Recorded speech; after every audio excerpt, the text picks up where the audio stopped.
The house was silent. Only the sound of the clock filled the room. Layana dipped the cloth in warm water and pressed it gently against Aleksander's wound.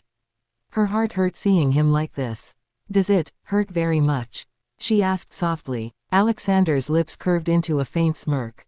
His stormy eyes never left her face. "Not as much as the way you're looking at me right now." Layana blinked, heat rushing to her cheeks. "I'm not looking at you like that," she whispered quickly. "I'm just trying to help." "You were helping," he said, his voice low and husky. His gaze dropped to her lips for a second before locking back on her eyes. "But you don't understand what you're doing to me, Layana." Her hands shook as she reached for another bandage. "You say such strange things," she murmured. "Why do you look at me like that?" Aleksander's jaw tightened. Without warning, he caught her wrist in his strong hand. She gasped, the cloth falling to the floor. "Because I can't look away," he said simply. Layana's breath hitched. "Why you shouldn't say that. You're dangerous." He leaned closer, his face inches from hers. "Dangerous to everyone else. But not to you." Her stomach flipped, butterflies filling her chest. She wanted to argue, to say he was wrong, but the words wouldn't come. His presence was overwhelming, pulling her in like a storm. "You think you're fixing me," Aleksander whispered, brushing his thumb across her wrist, "but it's me who's undoing you." "Aleksander," she whispered his name, her lips trembling. Her voice broke his control. He leaned in, so close she could feel his breath on her cheek. Her eyes fluttered shut for a moment, expecting his kiss. But he stopped, holding back with painful restraint. "You don't see it yet, Angel," he murmured darkly. "You've already stepped into my darkness. And once you're here, there's no turning back." Layana's eyes widened. She whispered shakily, "And if I don't want to turn back?" Aleksander's smirk deepened, his gaze burning with desire. "Then you'll be mine sooner than you think." Aleksander's words still echoed in the air. "Then you'll be mine sooner than you think." Layana's chest rose and fell quickly.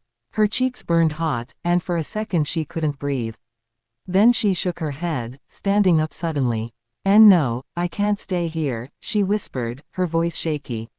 "You don't own me." She turned to leave, but before she could take a step, his hand shot out. Aleksander's strong fingers wrapped around her wrist, stopping her. "Where do you think you're going, little angel?" His voice was deep, dangerous, filled with something she couldn't name. He pulled her back hard enough that she stumbled. With a soft gasp, she fell forward, straight onto him. Her chest pressed against his bare body, her palms landing on his shoulders for balance. Their faces were so close now, their breaths mixing in the heated silence. Layana's wide gray eyes met his. The contact of her soft body against his made Aleksander's control snap for a second. Every muscle in him screamed to claim her, to finally take what was already his. Damn, this was the moment the king wanted to make his queen. But he stopped himself. His arms locked around her waist, holding her in place, but his lips didn't touch hers. His control was steel, his jaw clenched tight. "You feel that?" he whispered, voice rough, his eyes burning into hers. "That pull between us. You can deny it, but your body won't lie to me." Layana's lips parted, her heart racing so fast it hurt. She wanted to move, to run, but her body didn't. She was trapped between fear and desire, between the danger of his world and the safety of his arms. Aleksander closed his eyes for a brief moment, forcing himself to let out a shaky breath. When he opened them again, his control had returned, but just barely. "Not tonight," he murmured darkly. "But soon." He slowly loosened his grip, though he kept her close enough to feel every tremor of her chest against his. And Layana knew, she had barely escaped his kiss. For now.